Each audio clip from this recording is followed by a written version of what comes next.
Kasus keempat, menentukan pencilan box plot. Perhatikan contoh di bawah ini, diberikan data nilai 10 siswa basket sebagai berikut. Kalian semua bisa lihat, di sini ada data dari 10 siswa basket. Kemudian yang ditanyakan adalah, kalian diminta untuk mengidentifikasi apakah data di atas terdapat pencilan atau data outlier. Kemudian yang ke B, setelah kalian tahu mana pencilan, kalian diminta untuk menentukan gambar dari box plot dari data di atas. Baik, kita akan bahas. Untuk alternatif penyelesaiannya, yang pertama harus kita lakukan adalah kita harus mengurutkan data terlebih dahulu. Setelah kita urutkan, kemudian kita harus menentukan kuartil 1, kuartil 2, dan kuartil 3.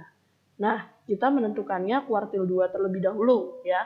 Di sini karena datanya ada 10, maka kuartil 2 itu terletak pada data ke-5 dan data ke-6.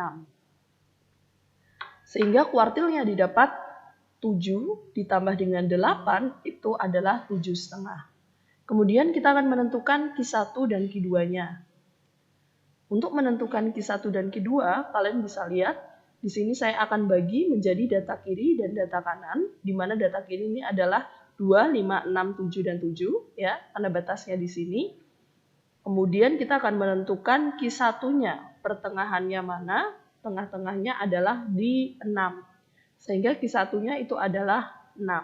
Selanjutnya kita akan untuk mencari data kanannya atau kuartil ketiga. Nah, untuk kuartil ketiga, kalian bisa lihat di sini datanya itu adalah dari 8 sampai dengan 10. Sehingga kita dapat menentukan kuartil ketiganya itu adalah pertengahan dari datum 8, 8, 8, 9, 10 adalah datum ini ya. Nah, ini adalah kuartil ketiganya. Selanjutnya, setelah kalian sudah menentukan kuartil 1, 2, dan 3, seperti ini, kalian diminta untuk menentukan hamparan ya. Yang mana untuk hamparan itu rumusnya adalah Q3 dikurangkan Q1, sehingga 8 dikurangkan 6 dapat 2. Kemudian menentukan simpangan kuartil. Untuk simpangan kuartil, itu rumusnya setengah dari hamparan. Nah, karena hamparannya tadi ketemunya 2, maka tinggal setengah dikalikan 2 dapatnya 1. Selanjutnya menentukan langkah. Nah, untuk langkah ini, kita bisa lihat ya, rumusnya adalah 3 dikalikan dengan simpangan kuartil. Nah, di sini karena simpangan kuartilnya 1, sehingga 3 dikalikan 1 hasilnya adalah 3. Nah, langkah selanjutnya, kita akan menentukan pagar dalam dan pagar luar. Kita tahu bahwa pagar dalam itu rumusnya adalah Q1 kurangi langkah ya. Sehingga Q1 tadi 6, langkahnya 3, dapat pagar dalamnya 3. Dan pagar luarnya itu adalah Q3 ditambah dengan langkah.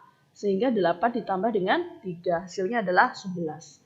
Nah, setelah kalian menentukan pagar dalam dan pagar luar, langkah selanjutnya itu adalah menentukan pencilan. Untuk data normal itu letaknya berada di antara pagar dalam dan pagar luar. Sehingga datum yang letaknya itu lebih kecil dari pagar dalam dan lebih besar dari pagar luar itu disebut pencilan. Nah, di sini kita sudah dapatkan pagar dalamnya 3 dan pagar luarnya adalah 11. Nah, sehingga di sini kita dapat katakan bahwa pencilan itu kurang dari 3 ya, atau pencilan itu lebih besar dari 11. Nah, perhatikan di sini. Oke, berdasarkan data ini maka kita bisa menentukan bahwa pencilannya itu adalah 2 ya. Jadi kita cari nilai yang kurang dari 3 ya. Nah, nilai yang kurang dari 3 itu adalah 2. Sedangkan untuk yang lebih besar dari 11 itu tidak ada ya. Maka dari itu untuk pencilannya itu adalah 2 saja ya, karena dia kurang dari pagar dalam. Oke, baik. Jika digambarkan dalam box plot, maka kamu bisa melihat di sini.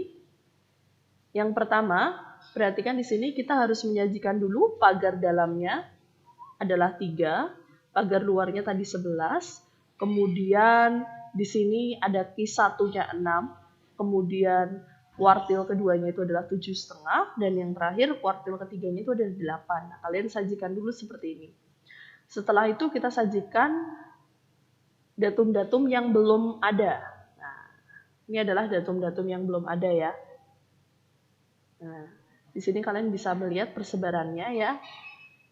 Di diagram kotak garis box plot ini, kalian bisa lihat pencilannya itu terletak di luar dari pagar dalam. Ya. Sedangkan yang berada di antara pagar dalam dan pagar luar itu adalah data normal.